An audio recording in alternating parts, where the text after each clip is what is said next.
Bonjour à tous, aujourd'hui nous sommes le 19 janvier 2023. Je fais cette vidéo pour venir attirer votre attention sur le cas de Mama Pauline à nouveau, mais là le cas est grave parce que elle est menacée d'expulsion. Elle a reçu donc le courrier de l'huissier et donc je vais vous faire écouter d'abord elle-même son intervention et puis après je vais faire mon commentaire. Voilà, je vous fais écouter. Bonjour chers téléspectateurs, je me présente. Je m'appelle Pauline Capirazo Kemoé. Je suis boulangère à Levallois-Perret. Le 25 janvier, ça fera exactement 17 ans. Je suis victime de racisme à Levallois.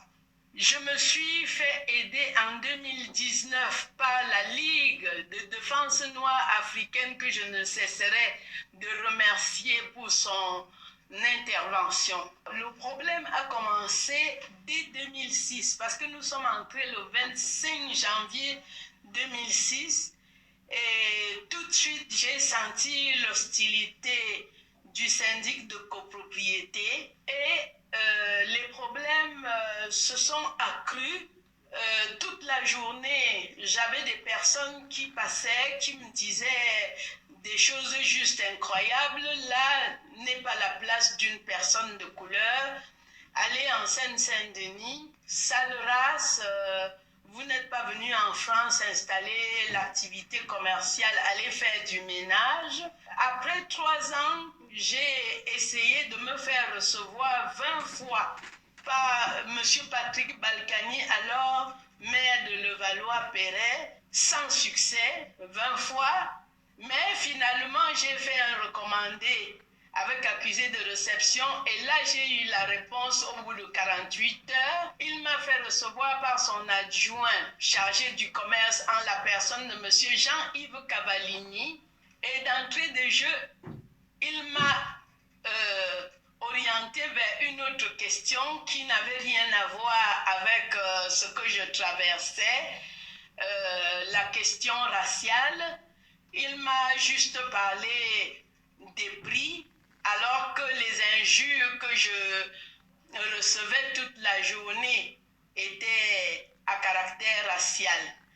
Donc voilà à peu près ce qui s'est passé et jusqu'aujourd'hui, aucune autre personne responsable de la mairie ne s'est manifestée pour savoir ce qu'il en est. Même après que la LDNA ait porté le problème à la connaissance du monde, on fait toujours semblant de me laisser toute seule contre des personnes organisées qui dès 3 heures du matin viennent chez moi. Vous pouvez voir sur mes différentes pages mes publications faites à ces heures-là, l'intimidation, le harcèlement, l'humiliation sont les 3 moyens utilisés contre une femme de mon âge par des jeunes qui sont réquisitionnés. Et je suis toute seule contre cette clique de personnes qui tentent de discréditer la couleur de ma peau. En 2006, quand on nous a consenti le bail par devant notaire, la propriétaire du local que nous occupons était majoritaire parce que détenant 25 appartements sur 50 et 3 boutiques qui lui donne suffisamment de tantièmes pour nous autoriser à accéder au conduit de cheminée parce que bien que l'immeuble ait été construit en 1894, l'immeuble est doté d'une série de cheminées et celle qui correspond à la boutique, elle ne nous a jamais permis d'accéder en toiture pour jauger et voir laquelle correspond à notre boutique. Et c'est pour cette raison que je l'ai assigné en justice. En première instance à Nanterre, le juge a estimé que je n'ai pas assez prouvé que la cheminée est importante pour une activité de la boulangerie-pâtisserie et m'a donc débouté. Et ensuite, j'ai fait appel à Versailles. Versailles a confirmé ce que Nantais a dit, à savoir que je n'ai pas prouvé que la cheminée est importante. D'autre part, alors, je vais m'arrêter là pour l'instant. Et puis je vais faire mon commentaire. Les gens à longueur Alors, de journée il faut que j'y arrive, excusez-moi. Là, je vais mettre en pause, excusez-moi. Pause, voilà, c'est ça. Ok. Excusez-moi, excusez-moi. Très bien. Donc, je me présente, Djoubian, c'est mon surnom sur le net. Je suis accessoirement seulement spécialiste de la France, et je suis un panafricain très convaincu, un authentique panafricain. Écoutez, Mama Pauline, c'est une dame d'origine camerounaise, une panafricaine, qui détient donc une boulangerie du côté de Levallois-Perret. C'est dans la région parisienne. Et ça fait depuis l'année 2006, donc pratiquement 17 ans, comme elle l'a dit elle-même tout à l'heure. Cette dame, elle se bat toute seule depuis des années contre la mairie de Levallois-Perret. À l'époque, c'était M. Balkany qui était au pouvoir pendant des décennies, et puis là maintenant, celle qui le remplace, c'est le statu quo, rien ne change, et même c'est accélérer les choses. Donc elle vous précise qu'elle a saisi les tribunaux, et puis elle a été déboutée. Mais en fait, moi ce que je tenais à dire, c'est que le manque de solidarité qui nous caractérise, nous les Africains et les Noirs en général, eh ben, là c'est un exemple patent, c'est un exemple clair, parce qu'on est à l'heure d'Internet, on est à l'heure des réseaux sociaux. Il y a des gens qui ont l'information et qui sont dans l'indifférence. Des gens, je pense aux nôtres. Voyez-vous? Alors que ces mêmes personnes, quand il s'agit d'autres ethnies qui sont victimes, quand ils sont victimes de discrimination ou de situation, eh ben, ils vont se montrer beaucoup plus diligents. Ils vont être très rapides pour montrer leur solidarité. C'est ça que je dénonce, moi. Vous comprenez? Donc le problème, il vient déjà de nous, en premier, évidemment. Sinon, on ne procède pas ainsi, on est profondément malhonnête. Et comme je dis souvent que moi, ma religion, c'est la vérité et la justice. Vous comprenez bien que c'est une question d'être cohérent. Vous comprenez? Bon. Ben, Maman Pauline, sachez que c'est une dame très cultivée. C'est une dame instruite. Et donc, à travers son histoire, parce que elle m'a envoyé l'information hier, et moi, par rapport à mon indisponibilité, ça fait un moment qu'on ne s'est pas vu, mais on est en contact sur WhatsApp. Bon, donc elle m'a envoyé la dernière information, à savoir que demain, vendredi 20 janvier 2023, il lui est fait l'injonction, elle est obligée de quitter les lieux, parce qu'elle a reçu le courrier de l'huissier. Voilà. L'huissier lui a notifié comme quoi elle doit quitter les lieux demain à 16 h. Donc le 20 janvier 2023 à 16 h, elle doit quitter les lieux. C'est incroyable. Vous vous rendez compte? Et donc je veux dire par là que les frères et sœurs qui ont beaucoup plus de notoriété, c'est de ça dont il s'agit. Parce qu'en réalité, ils profitent de nos manques de solidarité, évidemment, évidemment. Et le rappeler, ça me paraît tellement évident que de le dire, bon, c'est incroyable, hein, c'est incroyable. Vous voyez? Et si ces gens-là, qui ne sont pas solidaires avec Mama Pauline, alors qu'ils ont suffisamment de moyens, c'est-à-dire que je dis, ils sont connus médiatiquement, et puis au niveau financier, ils ont les moyens. Bon, ils restent indifférents. Mais s'ils restent indifférents, j'allais dire, quelles que soient les situations, c'est-à-dire que quand ça concerne d'autres ethnies, là, je dis bon, mais vraiment, ce qui me touche, et ce qui me préoccupe, et ce qui m'affecte, c'est le fait que je dis, mais l'aliénation est tellement forte que, quand il s'agit des gens de leurs semblables, eh bien, ils tournent le dos. Mais quand il s'agit des gens qui ne sont pas leurs semblables, eh bien, là, ils sont solidaires. Donc, c'est une question d'aliénation propre. C'est une question de complexe propre. C'est une question de corruption morale dans un premier temps. Et ensuite, la corruption matérielle. Vous comprenez? Donc, ce que je tenais à dire par rapport à son expérience, je lui ai répondu à Maman Pauline. Je lui ai dit, écoutez, nous, on a fait ce qu'on pouvait, parce que c'est une question de moyens. Et évidemment, Dieu seul sait si j'avais les moyens. Vous pensez bien. Parce que je dis, regardez le peu que j'ai là. Je peux vous dire que je suis suivi par les services secrets, naturellement. Les trolls, là, qu'est-ce que vous croyez? Il y a des gens ordinaires, mais il y a des services secrets derrière. C'est clair. Il y en a même un que j'ai bloqué, là, parce qu'à un moment donné, il devenait injurieux. Donc j'ai dit, bon, autant je peux te tolérer s'il s'agit d'échanger comme ça tranquillement, mais si c'est pour l'injure. Donc en fin de compte, il a montré ses limites, et c'est ainsi que je l'ai bloqué. Voilà. Bon, c'est la première fois que je bloque quelqu'un, pour vous dire. Bon.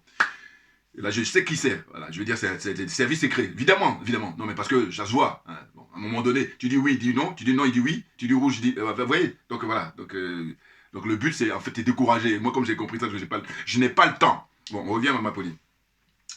Donc, en fait, à travers son histoire, à travers son expérience, ce que je tiens à souligner et que je voudrais que chacun de vous fasse l'effort de les diffuser au maximum, s'il vous plaît, c'est de dire que vous comprenez que les dirigeants français, les médias français, Monsieur Macron utilise souvent, vous savez, le fameux sentiment anti-français concernant les rapports qu'ils entretiennent avec les colonies d'Afrique.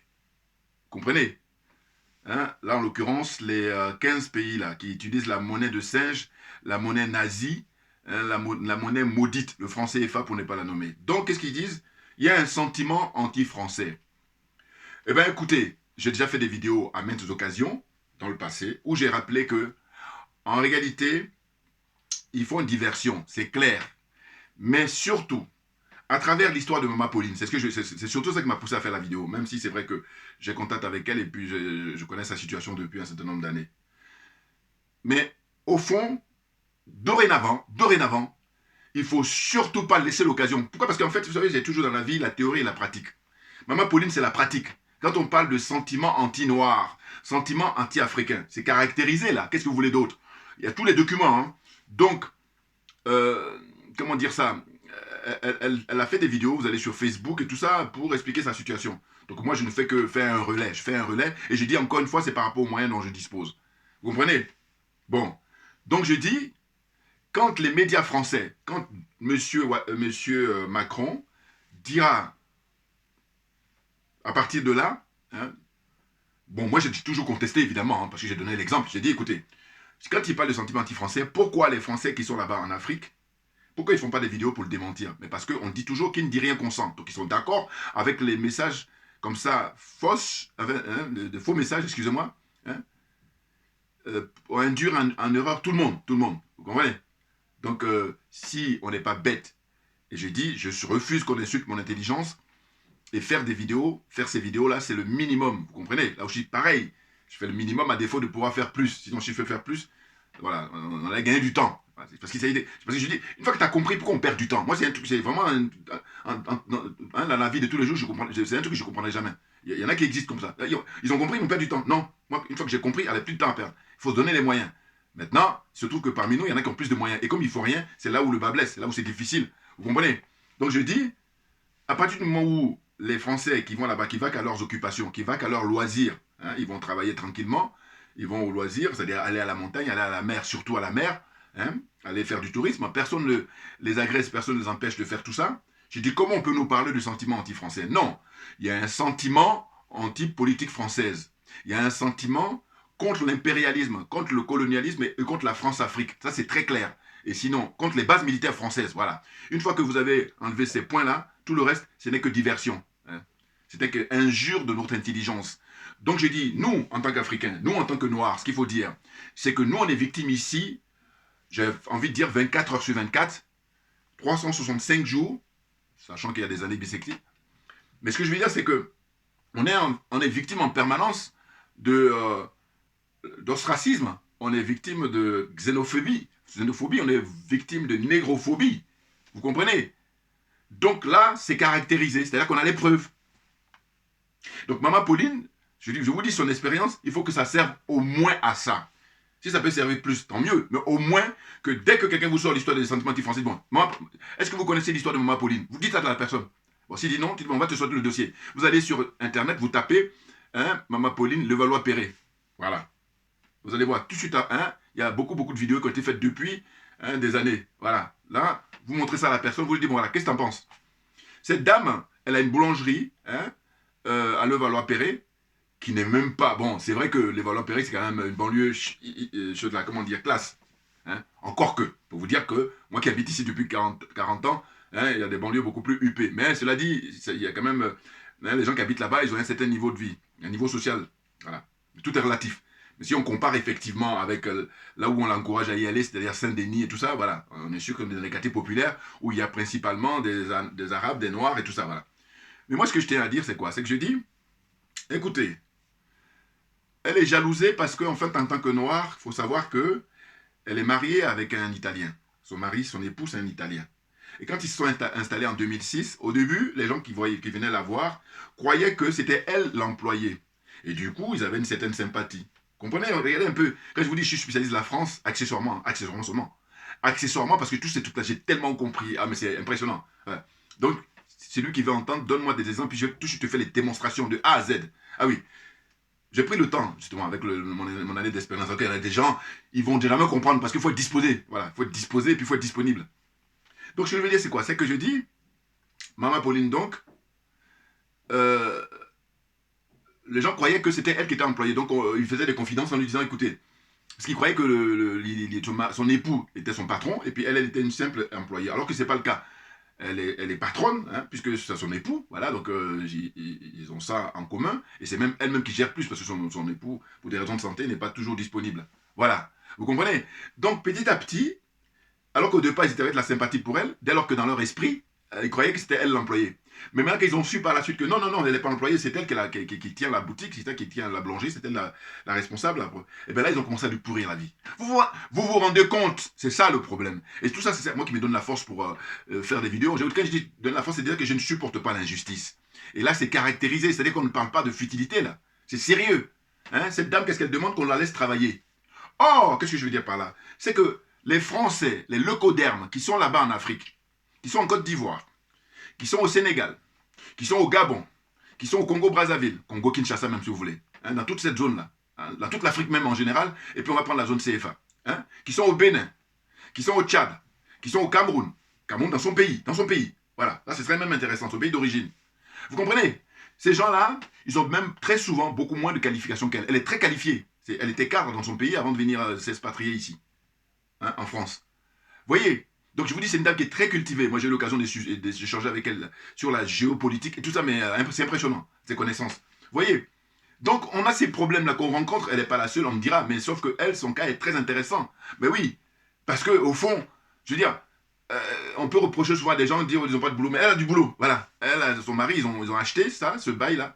Hein, ce commerce-là, ils l'ont acheté pour pouvoir l'exploiter. Comme on ne peut pas faire plus banal. Mais vous vous rendez compte, on est rendu au fond, aujourd'hui en 2023, comme ça, dans une fuite en avant. Quand je dis fuite en avant, c'est ceux qui sont en face. Hein. C'est-à-dire qu'en fait, ils sont dans l'esprit que il faut que l'Africain, mais ils sont le dernier de la classe. Leur problème, il est là. Hein, sauf que, comme disait, je vais toujours le rendre hommage au professeur Kalala Moutoundé, nous sommes à l'ère du Verseau. Donc il va y avoir, ça a déjà commencé, hein, des bouleversements terribles. Et ces bouleversements-là, mais ce serait pour le rééquilibrage. C'est là où c'est intéressant. Nous autres, on ne peut qu'apprécier. Pourquoi? Parce que quand on est animé de justice, quand on est animé de vérité, mais on ne peut pas faire autre chose que d'apprécier. Vous comprenez? Voilà. Donc, ce que je veux dire, c'est que j'ai dit, quand elle est dans une situation comme ça d'être employée, passe encore. Mais quand elle devient, quand on se rend compte, quand ils se rendent compte qu'elle est patronne, là, non, non, là c'est pas intéressant. Vous voyez? Donc, on lui a pourri la vie depuis 17 ans. Hein, et puis maintenant, on est arrivé au sommet, on est arrivé à la fin. Puisque demain le 20 janvier 2023, elle a reçu, hein, injonction, elle a reçu la notification, elle a reçu le courrier de l'huissier hein, qui lui demande de quitter les lieux. Hein, elle a jusqu'à 16 heures. Donc ils vont venir avec les forces de police, si jamais elle n'a pas fait le nécessaire, pour procéder à son expulsion. Vous vous rendez compte? Donc ce que je disais, c'est quoi? C'est que je dis, quand vous prenez les différents pays africains, francophones, hein, sans même parler que les Français se trouvent aussi, j'allais dire, dans toute l'Afrique. Alors c'est vrai qu'ils sont principalement dans la zone francophone, puisque tout s'explique. Hein, ancienne colonie. Bon. Ancienne colonie, non. Colonie, toujours. Hein, c'est le Mali qui est en train de sortir là. Après vient RCA, et puis éventuellement Burkina Faso, éventuellement Guinée. Ben, pour l'instant, on n'est pas encore là, parce que sortir de l'emprise française, c'est ne plus utiliser le franc CFA. Fermer toutes les bases militaires françaises. Voilà. Une fois que tu as évacué ces deux choses-là, eh ben, tu as 99%, pour ne même pas dire 100%. Pourquoi? Parce que l'histoire de la langue, en réalité, j'ai réfléchi aussi là-dessus. Je me suis dit, mais c'est vrai que ça doit venir en dernier.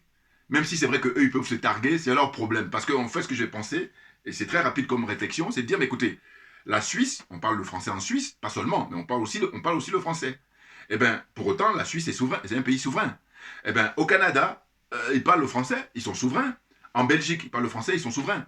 Tout est relatif évidemment, mais ils sont souverains même beaucoup plus que les pays africains. Donc, voilà. Donc j'ai dit, si les pays africains, hein, cette zone-là surtout, pouvaient atteindre le niveau de la Belgique au point de vue souveraineté, pouvaient atteindre le Canada au point de vue souveraineté, pouvaient atteindre la Suisse au point de vue souveraineté, je veux dire qu'on aura fait un pas de géant. Comprenne qui veut, comprenne qui peut. Voilà. On est dans cette situation-là. Vous voyez? Donc en fait, là-bas, dans ces pays-là, hein, en Afrique francophone, là, dans la zone des aliénés, des complexés, des corrompus, la zone CFA, il y a des Français qui n'ont pas forcément le niveau qu'a Madame Mama Pauline, bien entendu. Ah bah oui. Et pour autant, ils ont des postes importants et ils vivent avec quiétude, c'est-à-dire tranquillement, comme le paradis sur terre. C'est ce qu'ils vivent en Afrique. Le paradis sur terre. Ah oui. Et quand je dis ça, je compare à la vie que mènent les Africains en France, en Europe en général et en France en particulier. Dites-moi, qui c'est qui peut me dire le contraire de ce que je dis là? Qui? Donc, si on ne peut pas dire, eh bien, on vient nous aider, ou alors on nous fout la paix, on va vivre sa vie, on va faire autre chose. Voilà. Non, parce qu'il y a ces gens-là qui sont corrompus moralement et ensuite matériellement, et donc ils vont venir pour nous perturber. Voilà. Mais on n'a pas le temps, s'il vous plaît. S'il vous plaît. Voilà. C'est trop sérieux, là. Hein. Et là aussi, pareil, je profite pour remercier ceux qui ont inventé Internet. C'est pas quoi, c'est pas. Non, mais parce que, dites-moi, malgré ça, mais voilà, elle vit comme ça une espèce de cauchemar. Ben oui. C'est une honnête femme, une femme intègre, qui demande simplement qu'on la laisse tranquille travailler, eh ben non. Donc on lui dit, c'est un quartier qui n'est pas réservé pour toi. Hein, va dans les quartiers populaires à la rigueur. Voilà, voilà. Vous vous rendez compte? Donc je suis désolé, moi je suis dans la réciprocité. Ah bah oui, oui. Et être ça, c'est pas plus ni moins. Juste, voilà. Devise, enfin ma religion, c'est la vérité et la justice. Et je dis que si on procède ainsi, tout le monde est gagnant. Or, dans le cas de Mama Pauline, on n'est pas dans la vérité et la justice. On est dans l'injustice totale, hein, voire même l'impunité. C'est-à-dire que elle a été victime d'harcèlement depuis 17 ans, harcèlement, hein, à 4 heures du matin quand elle va comme ça, parce que vous savez très bien les boulangeries, tout ça, ils vous très tôt pour commencer à bosser, à travailler. Hein. Eh bien, ils ont fait ça à maintes reprises. Hein. La harceler quand elle sort de sa voiture, tentative enfin, je veux dire, c'est en permanence. Elle a vécu ça. Moi, j'ai fait des vidéos, je vous dis, depuis 2010, depuis 2019, oui, c'est ça, depuis 2019, dès que j'ai appris ça, et puis voilà. Mais je dis, j'ai pas les moyens de faire beaucoup plus que ça, et donc faire les vidéos pour apporter mon témoignage, sensibiliser les gens, bon, ça, c'est le minimum. Maintenant, les frères, parce que parmi nous, il y a des gens qui ont plus de moyens. Moyens financiers, moyens économiques, donc, et puis moyens médiatiques. Et qu'est-ce qu'ils font? Les frères et sœurs qui sont très connus. Donc, diffusez mes vidéos là au maximum pour les sensibiliser, pour dire que si les gens continuent à se moquer de nous, si les gens continuent à nous prendre pour des serpillères, mais c'est parce que nous sommes les premiers responsables. Je vous dis, moi, c'est ma propre expérience, hein, et chacun de nous doit faire attention à ça. C'est-à-dire que moi, je vous dis, dans l'entreprise où je travaille, mais vous dites mon nom, ça suffit pour que tout le monde soit calmé. Ah oui, ah oui, oui. Et puis, j'ai dit ceux qui me connaissent, ils vont savoir que... Non, et puis c'est difficile de parler de soi-même parce que ça fait... Mais non, mais c'est fatigant à un moment donné. Eh oui. Hein? Voilà. Et puis quand je dis ça, c'est simplement, il n'y a pas de truc physique. Non, non, non, non. Intellect. Et là, tu perturbes les gens. Puis surtout la dignité. Ah oui, restez digne. Parce que quand on est honnête, on n'a rien à se reprocher. Ce qui est mon cas, c'est pour ça que nickel chrome. Ah bah oui. Voilà. Des gens honnêtes qui cherchent à travailler, qui ne demandent pas autre chose, mais qu'on leur foute la paix, au contraire qu'on les encourage. Eh ben non, c'est pas le cas. Hein? On les décourage. On empoisonne leur vie. Et puis il y en a qui viennent donner un coup de main. À croire qu'ils n'ont pas assez de moyens. Parce que l'aliénation oblige, la corruption oblige, le complexe oblige, eh bien ils viennent directement ou indirectement, suivez mon regard. C'est impressionnant. Vous vous rendez compte? Hein? Ils vivent tranquillement en Afrique. Et puis même, attendez, c'est même pas la question seulement des Français, c'est aussi les leucodermes. Parce qu'il y a des gens qui ne sont pas français, enfin quand je dis pas français, je veux dire au sens où, vous avez les Français qui sont eux-mêmes pris en otage déjà, là j'ai déjà expliqué dans d'autres vidéos, mais ce que je veux dire par là, c'est que le problème chez nous, où c'est gravissime, c'est que dès que les mecs ont la peau blanche, ça y est, ils ont les cartes blanches pour aller partout. Mais ils se moquent de nous en permanence, et ça, les années avancent, les années passent, et puis personne ne... Enfin, quand je dis personne, je veux dire, beaucoup de gens ne comprennent pas ça. Alors, c'est évidemment toujours avec la complicité des gens qui dirigent les pays. Mais tout naturellement. Ne pas dire ça, c'est aussi perdre son temps, et puis on ne sait pas de quoi on parle. Et comme moi, je suis plutôt pour viser dans le mille. Ah oui, oui, oui, faut pas se tromper de cible, hein. C'est normal, quand on dit qu'on n'a pas envie de perdre du temps, on va à l'essentiel. Moi, je vais à l'essentiel. C'est clair. Vous comprenez? Je dis que tout ça s'explique parce que les dirigeants que nous avons, ce sont des gens indignes, ce sont des irresponsables, ce sont des corrompus, des aliénés, des complexés. C'est pour ça qu'on paye la facture, on paye le prix au quotidien. Et bien entendu, parce que je fais référence en permanence. Regardez là, aujourd'hui au XXIe siècle, ceux qui sont dans l'absolu, ce sont les colonels au Mali. Ah oui, parce que quand tu as le passeport malien aujourd'hui en 2023, quand tu circules dans le monde entier, respect quand tu passes les portiques de l'aéroport, à la douane. Eh oui, tu sors ton passeport malien. Et ça, c'est pas rien. C'est pas rien. Vous comprenez? Parce que vous revenez à l'époque de IBK, quand on parlait du Mali, mais non, mais c'est quoi? Même aucune considération. Donc c'est hyper important. Vous comprenez? Donc je disais que pour l'actualité, je parle des colonels au Mali, mais sinon avant eux, ce sont nos pères, les pères d'indépendance, qui avaient une dignité et une conscience politique, mais remarquable. Et c'est pour ça qu'ils ont été éliminés. Comprenez-le toujours. Eh oui, parce que je dis, vous imaginez, je ne peux pas m'empêcher, je pense à ça, je dis, mais vous n'aimez si ces gens-là, si on ne les assassinait pas. Les Thomas Sankara, en 4 ans, regardez la révolution qu'il a menée au Burkina Faso. Les Patrice Lumumba, le discours qu'il tient face au roi belge. Les Kwame Nkrumah, hein, le discours qu'il prononce au moment de l'indépendance du Ghana. Les Ahmed Sékou Touré, le discours qu'il prononce en face du général de Gaulle en 1958. Ces gens-là, vous imaginez s'ils restent longtemps à vivre. Mais évidemment qu'aujourd'hui, au XXIe siècle, on serait respecté partout dans le monde entier. Ça, il faut qu'on le comprenne définitivement. Nous sommes méprisés. Nous ne sommes pas considérés parce que ce sont les dirigeants politiques, dirigeants comme opposants, tous pareils. Ils sont tous aliénés, ils sont tous complexés et corrompus. C'est ça qui explique cela. Qui est-ce qui peut me dire le contraire? Pourquoi j'insiste là-dessus, c'est que je dis, mais moi, je suis quelqu'un de fair play. Les frères et sœurs, vous allez voir, prenez mes vidéos, vous allez voir qu'à chaque fois, quand je vois qu'il y a un frère ou une sœur qui assure dans le domaine, je suis un des premiers à donner mon énergie pour le soutenir, pour l'encourager. Vous comprenez? L'exemple de Maman Pauline en est une autre parmi tant d'autres. Hein. Parce que Maman Pauline, je ne la connaissais pas avant 2019. Et quand je dis même la connaître, on n'est pas à avoir pris un verre ensemble et tout ça, non. Mais on a pris le temps de se connaître et puis on a été la soutenir. Donc on reste dans un cadre comme ça, même de soutien, sachant qu'elle est devenue une amie parce que c'est une femme, je vous dis, qui est très très cultivée, voilà, très humaine et qui a compris la géopolitique. C'est impressionnant. Et là tu te dis, mais le gâchis, le gâchis.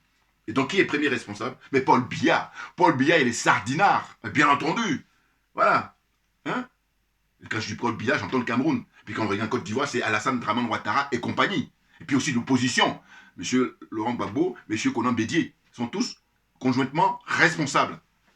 Ah oui, ah oui, ah oui, oui. Et vous comprenez, hein, comment dire, mon raisonnement.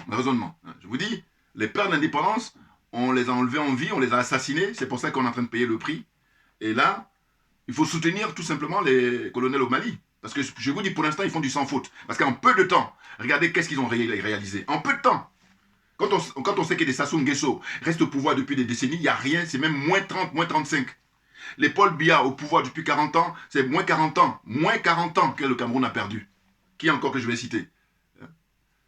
Les, comment on appelle, héritiers du Gabon, c'est-à-dire Bongo, hein, moins 60 ans. L'autre du Togo, moins 60 ans. C'est-à-dire, on fait l'addition hein, entre leurs pères respectifs quand ils étaient au pouvoir, puis eux-mêmes maintenant quand ils ont remplacé leur père. Sachant que il était plus intelligent, Bongo. C'est pour ça qu'ils l'ont neutralisé là, avec l'espèce de situation comme ça, d'AVC. Ils l'ont neutralisé. Quand je dis plus intelligent, quand je le compare à Faure Gnassingbé, c'est mon analyse personnelle. Et oui, ça cogite là-dedans. Voilà. Des nazes comme ça, je dis, mais tout le monde a une énergie qui lui est propre. Donc, il faut accepter. Autrement, on rentre dans la jalousie et qu'est-ce qu'on a gagné hein? Donc, je vous dis toujours, hein, la zone des aliénés, la zone des complexés, la zone des corrompus, j'ajoute la zone des jaloux, et donc la zone des sorciers, sorcellerie. C'est tout ce qui... Ils sont à faire un concours. Mais j'ai dit, mais moi je vais bien. Sauf que, dites-moi, au XXIe siècle, où est-ce qu'on en est? Il faut faire le bilan. Ah oui hein, dans votre business perso, là, chacun de nous, faites le bilan. Mais donc là, dans ce domaine-là, faites le bilan. On en est où? On est les derniers, et du coup, mais les autres même...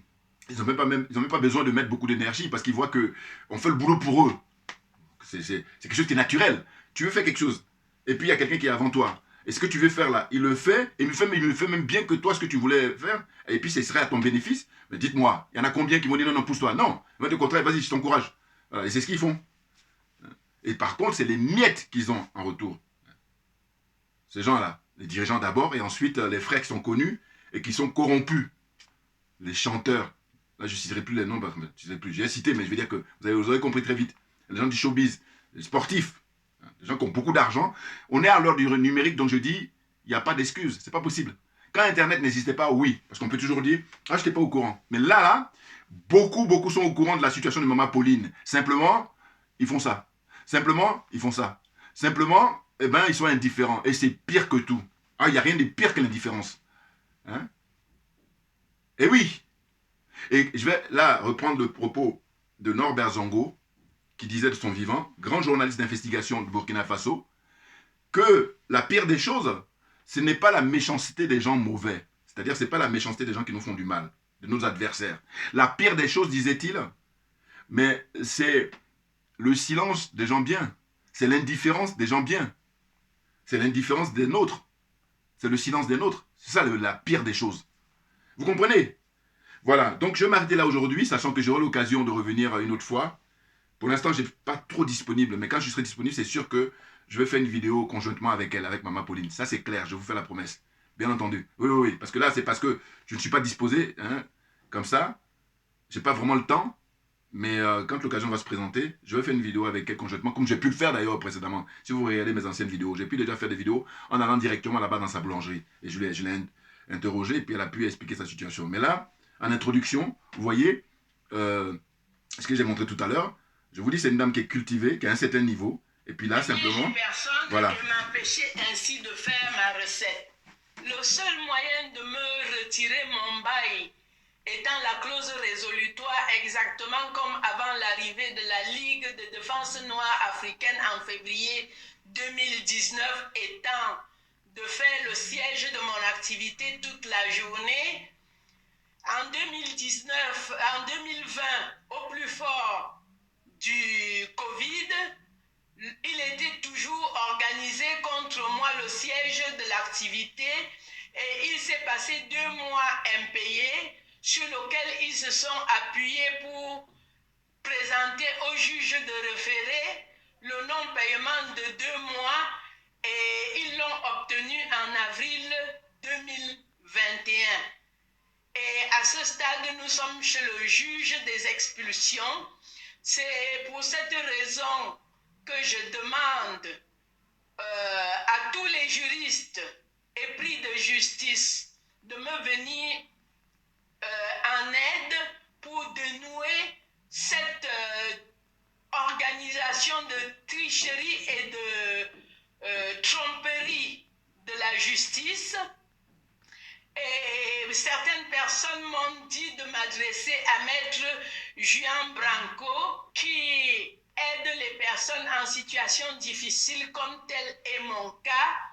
Ce que j'ai fait en recommandé et jusqu'à présent je n'ai pas de retour. Je remercierai toutes les personnes qui ont l'habitude d'essayer ce genre de problème, de me venir en aide afin que j'entre dans mes droits. J'ai travaillé 17 ans, 18 heures par jour. Je suis aux portes de la retraite. J'ai présenté ma situation au président Emmanuel Macron.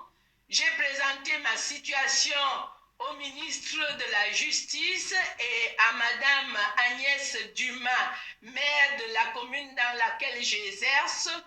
Jusqu'à présent, personne ne me vient en aide. Je me suis battue toute seule avant l'arrivée de la Ligue de défense noire africaine en 2019.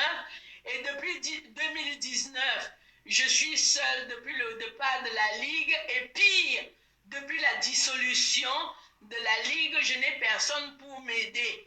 Je prie tout le monde en capacité de m'aider, de me venir en aide. Merci, chers téléspectateurs. Voilà.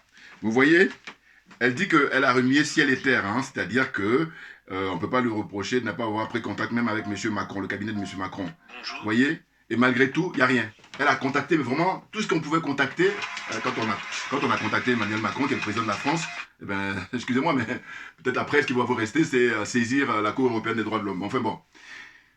Ce que je tiens à préciser là, retenez bien, chers frères et sœurs, hein, c'est l'objet de ma vidéo, c'est de dire que quand on parle de sentiments anti-français en Afrique, on insulte notre intelligence, violemment. On a du mépris pour nous, violemment. Oui, j'ai compris ça et je suis trop content d'avoir compris. Et bien entendu, j'espère que ceux qui sont de bonne foi, on va faire chemin ensemble. Mais ceux qui sont de mauvaise foi, j'ai pas le temps. Elle a cité tout à l'heure le nom d'un avocat très connu. Il s'appelle Juan Branco. J'essaie d'avoir l'accent espagnol. Mais en français, on va dire Juan, parce que c'est J-U-A-N. Branco, il est connu hein, dans au barreau français. Un jeune avocat très brillant, d'accord. Et qui s'est fait connaître là, je crois, quand il y a eu le mouvement des Gilets jaunes, parce qu'il a essayé de venir aussi en aide et tout ça. Bon. Mais excusez-moi, moi qui suis un averti, je suis désolé, politiquement, dans la vie politique française. C'est pour ça que quand je dis que je suis spécialiste accessoirement de la France, c'est ça, en fait, ce domaine-là. Eh bien, je dis à qui veut l'entendre, je dis, mais Juan Branco, mais c'est un, comment dire ça, un agent du système, mais clairement, et que le système l'envoie pour essayer de faire une espèce d'enfumage, une espèce de, comment dire ça. En fait, on donne l'impression, voilà, c'est toujours un peu comme on donne l'impression aux Français d'être en démocratie alors que nous ne sommes pas en démocratie depuis des décennies. Ah oui, malheureusement, hein, plus les années avancent, plus on s'éloigne de la démocratie. Et à tel point qu'on est rendu au XXIe siècle à ce que les dirigeants politiques en France copient leurs colonies, ce qui n'était pas le cas auparavant. Au XXe siècle, c'est ça les colonies qui copiaient la France hein, pour le jeu démocratique. Mais je vous dis, aujourd'hui, au XXIe siècle, c'est la France qui copie ses colonies. On marche la tête, enfin, comment dire, à l'envers. Comprenne qui peut, comprenne qui veut. Pour revenir à Juan Branco, mais Juan Branco, mais c'est le filleul de qui? Par n'importe qui, Jacques Attali. Et à partir de là, je suis désolé, on ne pourra pas me convaincre de tout ce qu'on veut. Parce que j'ai dit, ils sont trop forts dans l'art de la manipulation. Ah, bien entendu. Et comme ils ont suffisamment de moyens, c'est pour ça que la plupart des gens, ils voient que du feu. Ah oui, ah oui. Alors moi, je dis toujours, je dis, mais soit j'ai pas compris, et dans ce cas-là, je fais moins de malin, mais une fois que j'ai compris, j'ai pas le temps. Ah oui. Puis quand on va leur demander de faire preuve de transparence, on va leur demander de venir, et là, il n'y a plus personne. Ils vont tout faire, même à la limite, pour vous dégommer. Par exemple, maintenant, on a la protection des ancêtres. Que, que ça vous déplaise. Ah oui, oui, oui, oui, on est là pour... la marque, c'est la vérité, la solidarité et la justice. Très clairement. Voyez. Donc elle a dit, elle a pris contact avec le cabinet de Maître Branco. Et pourquoi il n'y a pas de retour? Ah, je suis curieux. Alors que il y a des frères que je connais très bien et qu'une connaissent aussi, avec qui j'ai échangé sur le cas de Juan Branco. Même des amis aussi, hein, des amis hein, que je connais en tant que leucoderme. On a échangé et je leur ai dit, écoutez, on se donne rendez-vous dans le futur. Quand je veux dire qu'on verra à terme qui est-ce qui a tort ou qui est-ce qui a raison. Non, non, il fait clairement partie du système. Et ils sont tellement très forts en manipulation que je vous dis, mais c'est le but. Mais sinon on n'avait pas là, même le fait que je sois obligé de démontrer tout ça, c'est ça. Parce qu'autrement, les gens auraient compris, ils auraient compris que c'est évident. Mais bien entendu, j'ai dit pourquoi le cabinet de Juan Branco ne répond pas dans le cas de Maman Pauline. Ça m'intéresse. Eh oui, pourquoi? Qu'on ne me dise pas qu'elle n'a pas les moyens, non. Parce que justement, lui, il est dans une démarche de dire, ouais, je défends tout le monde, même ceux qui n'ont pas les moyens. Hein? Ben non, et en plus, son cas est très intéressant parce qu'il n'y a pas, comme ça, quelqu'un d'aussi médiatique dans le cas de Maman Pauline depuis 2019. Et l'histoire a été connue, mais elle se bat depuis 2006. Donc ça fait 17 ans. Vous vous rendez compte? Non, franchement, je vous dis, chacun de nous a une énergie qui lui est propre, donnée par la nature. Il faut le respecter. Et puis, suivant là où tu es bon, on t'encourage. Et à défaut de t'encourager, mais qu'on te foute la paix. C'est ça que je répète constamment à nos semblables. Eh oui, eh oui, eh oui, oui, oui. Parce qu'à la limite, les adversaires, eux, ils sont dans leur jeu et on va dire que c'est de bonne guerre. Mais le pire, c'est pas ça. Le pire, c'est que c'est nous qui prêtons le flanc. C'est nous qui leur donnons la force. Un peu comme je vous dis, moi, je n'ai pas fait du judo, mais les frères qui ont fait du judo m'ont expliqué. Hein, pour dire, ne pas citer le frère Mbalambala, par exemple. Mais la philosophie du judo, c'est de prendre la force de l'adversaire et puis tu fais le nécessaire. Tu t'aides de la force de l'adversaire pour gagner le combat. Et donc là, pour l'instant, je dis que les impérialistes français, les colonialistes français, les adeptes de la France-Afrique, hein, les dirigeants français, l'oligarchie française, mais ils utilisent notre force pour nous anéantir. Donc, prenons conscience de ça, chers frères et sœurs, définitivement. Et puis, on va pouvoir sortir de ça pour qu'on soit les plus forts, parce qu'on est les plus forts. Ils ont réussi depuis des décennies, depuis des siècles pour dire qu'on était les derniers, alors qu'en réalité, ils savent eux-mêmes dans leur fort intérieur qu'on est les meilleurs, qu'on est les plus forts. Et là, je prépare une vidéo là que je vais faire là, soit tout à l'heure ou soit demain, concernant hein, la naissance de 9 bébés au Mali. Même si ce n'est pas le record, parce que le record, je crois, il est détenu par une Sud-Africaine qui en a fait 10.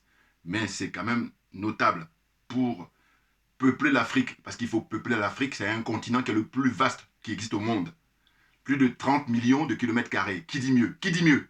Voilà. Et il y a des frères qui sont beaucoup plus qualifiés que moi, qui sont plus avertis. Ce que je dénonce, c'est le fait de leur mutisme. Ce que je dénonce, c'est le fait de leur laxisme. Ce que je dénonce, c'est le fait de leur indifférence. Et je termine là, cette vidéo, pour faire une pensée à Frantz Fanon. Sa pensée, qui est très importante, c'était de dire que chaque génération doit, dans une relative opacité, découvrir sa mission dans un premier temps. Soit la trahir, ou soit l'accomplir. Et nous, notre génération, nous avons décidé, les panafricains que nous sommes, d'accomplir notre mission. Merci à vous tous pour votre attention. Et puis à très bientôt. On ne lâche rien. On ne lâche pas Maman Pauline. On va la soutenir jusqu'au bout. Parce que c'est nous qui avons raison. Merci pour votre attention. À bientôt.